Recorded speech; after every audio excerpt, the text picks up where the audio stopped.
ರಾಜ್ಯದಲ್ಲಿ micro finance ಕಿರುಕುಳಕ್ಕೆ ಬೇಸತ್ತು ಅನೇಕರು ಆತ್ಮಹತ್ಯೆಗೆ ಶರಣಾಗಿದ್ದಾರೆ. ಮೈಕ್ರೋ ಫೈನಾನ್ಸ್ ಹಾವಳಿ ತಡೆಗಟ್ಟಲು ರಾಜ್ಯ ಸರ್ಕಾರ ಇದೀಗ ದಿಟ್ಟ ಕ್ರಮ ಕೈಗೊಂಡಿದೆ. ಮೈಕ್ರೋ ಫೈನಾನ್ಸ್ನವರು ಮನೆ ಬಾಗಿಲಿಗೆ ಬಂದು ಕಿರುಕುಳ ನೀಡಿದ್ರೆ ಮುಲಾಜಿಲ್ಲದೆ ಕ್ರಿಮಿನಲ್ ಕೇಸ್ ದಾಖಲಿಸಿ ಕ್ರಮ ಕೈಗೊಳ್ಳುವಂತೆ ರಾಜ್ಯ ಸರ್ಕಾರ ಎಲ್ಲ ಡಿಸಿ ಹಾಗೂ ಎಸ್ಪಿಗಳಿಗೆ ಸೂಚನೆ ನೀಡಿದೆ. ರಾಜ್ಯದಲ್ಲಿ ಮೈಕ್ರೋ ಫೈನಾನ್ಸ್ ಇದುವರೆಗೆ 59,000 ಕೋಟಿ ಸಾಲ ನೀಡಿದೆ. ಅಲ್ಲದೆ ತಮ್ಮ ಸಾಮರ್ಥ್ಯ ವಿಸ್ತರಿಸುವ ಸಲುವಾಗಿ ಆರ್ಬಿಐ ನಿಯಮ ಉಲ್ಲಂಘಿಸಿ ಸಾಲ ನೀಡಿದೆ. ಸಾಲ ನೀಡುವಾಗ ಸಾಲ ಪಡೆದವರ ಆರ್ಥಿಕ ಸಾಮರ್ಥ್ಯವನ್ನ ಕಡೆಗಣಿಸಿದೆ. ಒಬ್ಬ ವ್ಯಕ್ತಿಗೆ 2 ಲಕ್ಷಕ್ಕಿಂತ ಅಧಿಕ ಸಾಲ ನೀಡಬಾರದು ಎಂದು ಆರ್ಬಿಐ ನಿಯಮ ಹೇಳುತ್ತೆ. ನಿಯಮ ಮೀರಿ ಒಬ್ಬ ವ್ಯಕ್ತಿಗೆ 5 ರಿಂದ 6 ಲಕ್ಷ ಸಾಲ ನೀಡಿದ್ದಾರೆ. ಬಡವರನ್ನ ಸಾಲದ ಸುಳಿಗೆ ಸಿಲುಕಿಸುವ ಹುನ್ನಾರ ನಡೆದಿದೆ ಅಂತ ಸಿಎಂ ದೂರಿದ್ದಾರೆ. ಇದನ್ನ ಹೀಗೆ ಬಿಟ್ರೆ ರಾಜ್ಯದಲ್ಲಿ ಬಡವರ ಪರಿಸ್ಥಿತಿ ಚಿಂತಾಜನಕವಾಗುತ್ತೆ ಎಂದು ಸಿದ್ದರಾಮಯ್ಯ ಕಿಡಿಕಾರಿದ್ದಾರೆ. ಇದೇ ಕಾರಣಕ್ಕೆ ರಾಜ್ಯ ಸರ್ಕಾರ ಮಧ್ಯ ಪ್ರವೇಶಿಸಿದೆ ಎಂದು ಸಿಎಂ ತಿಳಿಸಿದ್ದಾರೆ.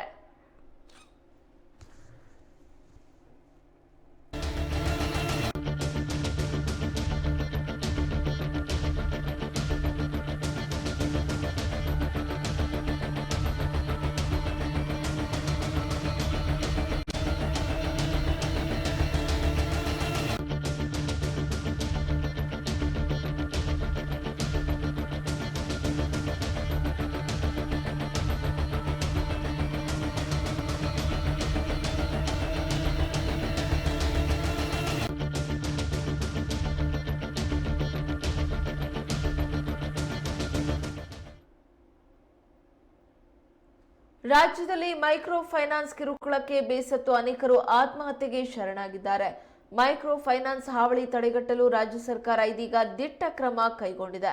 ಮೈಕ್ರೋ ಫೈನಾನ್ಸ್ನವರು ಮನೆ ಬಾಗಿಲಿಗೆ ಬಂದು ಕಿರುಕುಳ ನೀಡಿದ್ರೆ ಮುಲಾಜಿಲ್ಲದೆ ಕ್ರಿಮಿನಲ್ ಕೇಸ್ ದಾಖಲಿಸಿ ಕ್ರಮ ಕೈಗೊಳ್ಳುವಂತೆ ರಾಜ್ಯ ಸರ್ಕಾರ ಎಲ್ಲ ಡಿಸಿ ಹಾಗೂ ಎಸ್ಪಿಗಳಿಗೆ ಸೂಚನೆ ನೀಡಿದೆ. ರಾಜ್ಯದಲ್ಲಿ ಮೈಕ್ರೋ ಫೈನಾನ್ಸ್ ಇದುವರೆಗೂ 59,000 ಕೋಟಿ ಸಾಲ ನೀಡಿದೆ. ಅಲ್ಲದೆ ತಮ್ಮ ಸಾಮರ್ಥ್ಯ ವಿಸ್ತರಿಸುವ ಸಲುವಾಗಿ ಆರ್ಬಿಐ ನಿಯಮ ಉಲ್ಲಂಘಿಸಿ ಸಾಲ ನೀಡಿದೆ. ಸಾಲ ನೀಡುವಾಗ ಸಾಲ ಪಡೆದವರ ಆರ್ಥಿಕ ಸಾಮರ್ಥ್ಯವನ್ನ ಕಡೆಗಣಿಸಿದೆ. ಒಬ್ಬ ವ್ಯಕ್ತಿಗೆ 2 ಲಕ್ಷಕ್ಕಿಂತ ಅಧಿಕ ಸಾಲ ನೀಡಬಾರದು ಅಂತ ಆರ್ಬಿಐ ತನ್ನ ನಿಯಮವನ್ನ ಹೇಳಿದೆ. ನಿಯಮವನ್ನ ಮೀರಿ ಒಬ್ಬ ವ್ಯಕ್ತಿಗೆ 5 ರಿಂದ 6 ಲಕ್ಷ ಸಾಲ ನೀಡಿದ್ದಾರೆ. ಬಡವರನ್ನ ಸಾಲದ ಸುಳಿಗೆ